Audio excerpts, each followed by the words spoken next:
Guten Morgen, wie geht's? What's up, baby?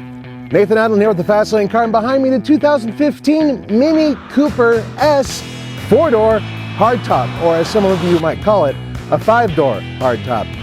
Now, for $35,900, which is its as-tested price, is it worth the extra 6 inches? That's coming up next.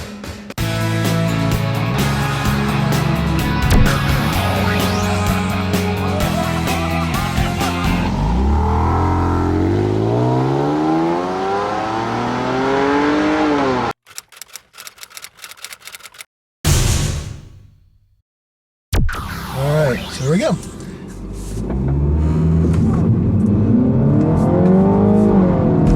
I'm letting the car do the shifting for me.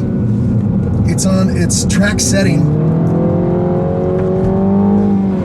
I tried the paddle shifters earlier on a test run. Car does it better than I do. Now there are a couple things. Oh yeah! So I love about BMW traction control. Shut it down, actually is pretty much down.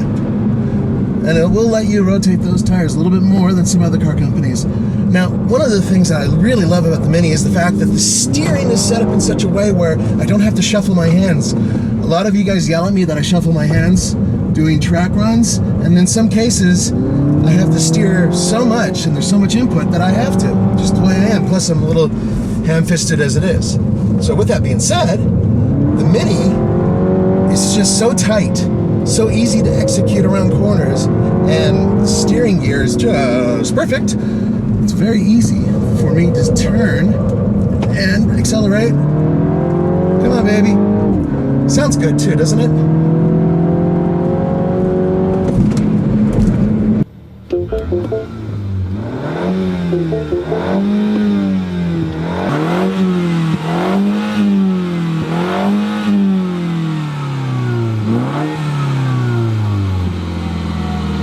Behold, 2 liters of turbo power goodness. Yep, turbocharged 2 liter that puts out 189 horsepower and 207 pound-feet of torque. But what's important about that is that it puts out maximum torque at 1250 RPM.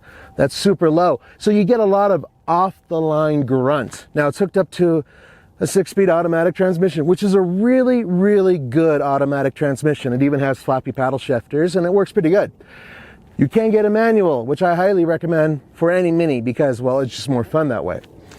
Now, as told, this whole system works really, really well. And you get a combined MPG of 29. That's not bad. Now, think about it. You have a really quick sports car, and it is. And off the line, it's just really fast, and it gets a combined 29 miles per gallon. That's pretty good.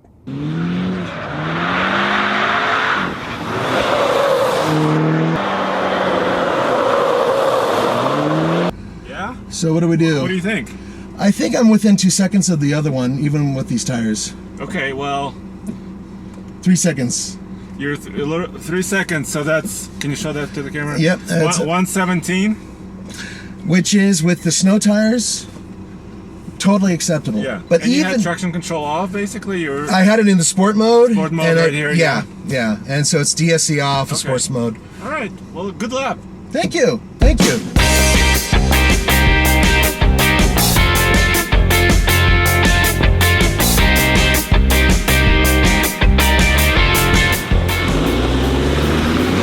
I can almost see the conversation between the British guy and the German guy in Oxford when they were discussing the new design. I can see the German guy going, 2 doors are good, and I can see the British guy going, oh my.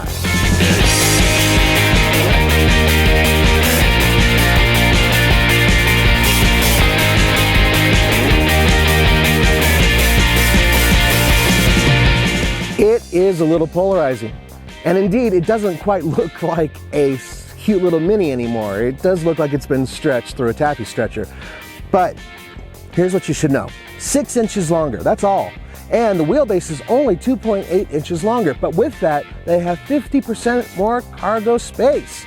And that's part of the deal. They wanted more cargo space and more passenger space for people who wanted the fun of a front drive actual Mini as opposed to the larger, heavier, molar-like looking Countryman, right? Okay, so that's what they've got here.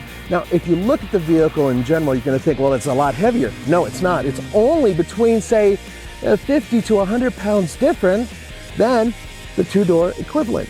That's not too bad. There we go. Wow, front wheels have a real hard time getting traction.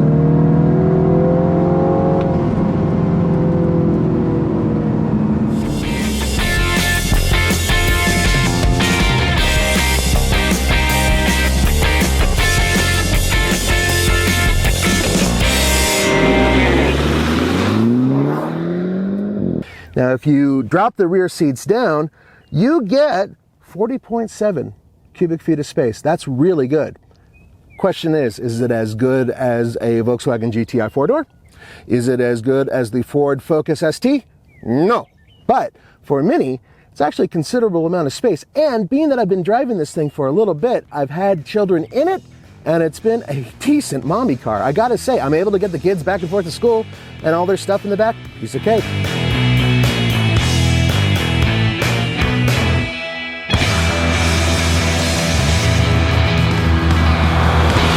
So what do I think about it in terms of buy it, lease it, rent it, or forget it? Well, before I say that, I gotta say something very important. This car in almost every measurable way is better than the regular Mini Cooper. It is much more comfortable on the highway. It's just as fun to drive. It accelerates just about the same way, but it is more comfortable. It has more room for people in the back. It has more room for cargo. It's a much more family-friendly vehicle. Yes, it's goofy looking, but so am I. And a lot of you Mini guys are gonna hate this, but on the TFL scale of buy it, lease it, rent it, or forget it, I give it a buy it. It's a damn good little Mini. I just wish it didn't look so bizarre, but you know what? Once you get behind the wheel, the looks just melt away because it's such a good car.